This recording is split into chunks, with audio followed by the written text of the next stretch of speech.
Hi, this video is intended to demonstrate the proper removal of a probe from a Magnum Spillbuster auto seeker. First, we're going to start off, make sure all our connections are in place. You want your probe extension, your auto seeker extension, your override cable if you have one installed. Make sure they're all in place. System's already powered up, so we're going to start by putting it on auto and letting the auto seeker deploy itself all the way to its full downward limit.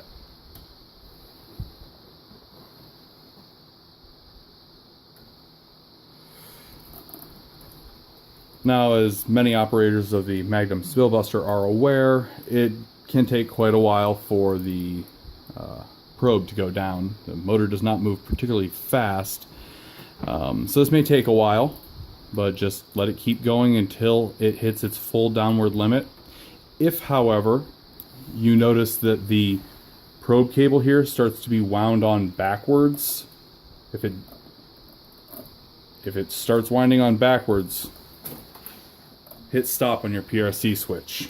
And at that point, you can start to remove your probe and then allow it to continue to the downward position once you have the probe removed. But you don't ever want to let this thing start winding on backwards, because that could damage your probe and possibly your auto seeker.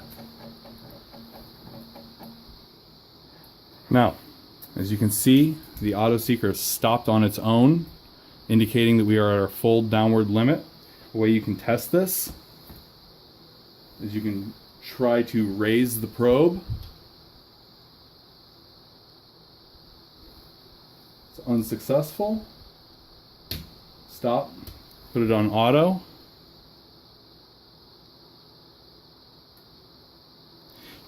The control box, there's a lightly audible clicking sound as it switches power to the auto seeker here. The auto seeker is not responding, so that indicates our low limit has been reached.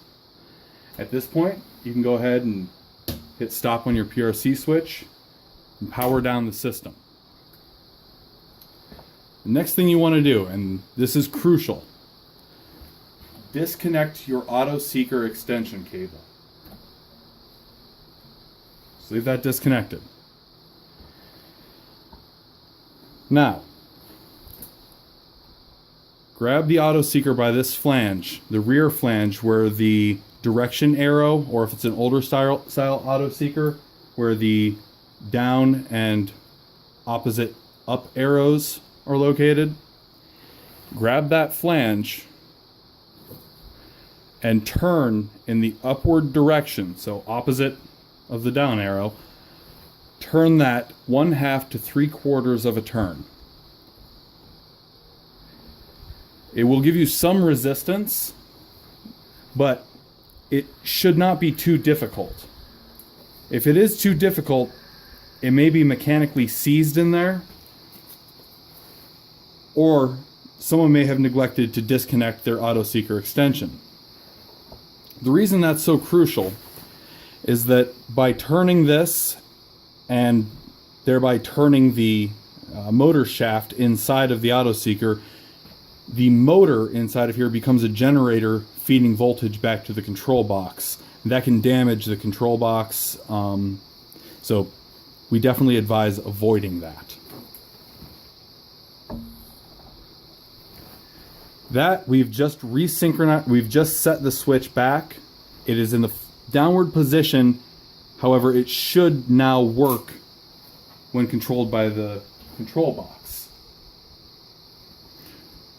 We're going to proceed now by disconnecting our discharge line and our slim line connector that are part of our probe.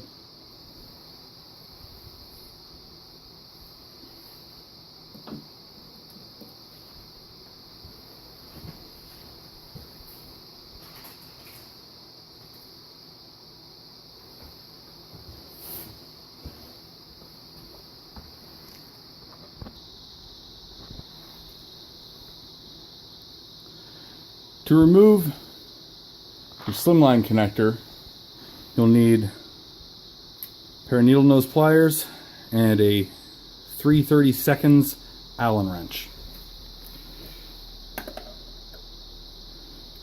Start by grasping the standoff below the slimline connector,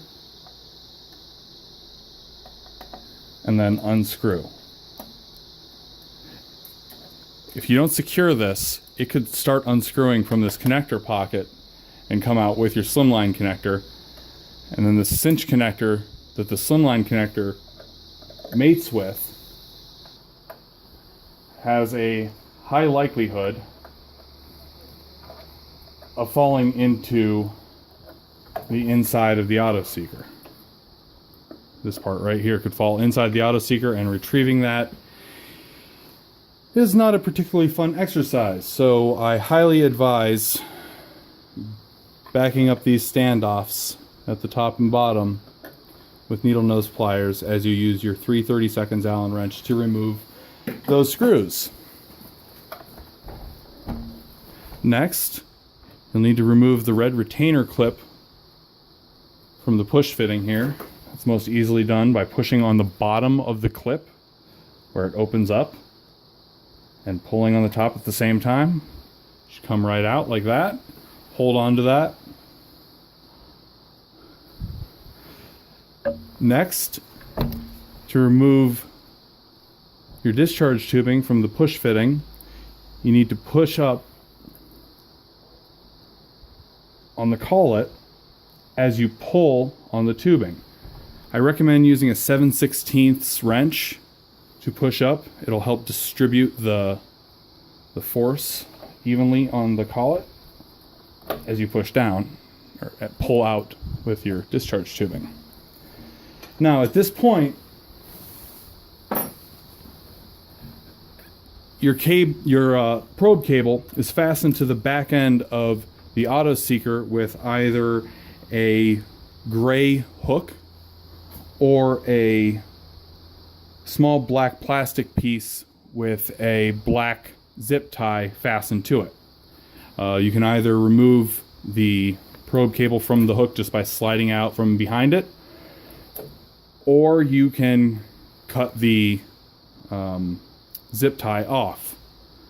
Obviously that will need to be replaced, but that can be dealt with at the point of reinstallation. So now we have everything disconnected. If need be, let any residual amount of product get out of here that you can. If possible, remove the pump from the end of the probe and use compressed air to totally clear the line. But at this point, then you can remove the probe from the auto seeker.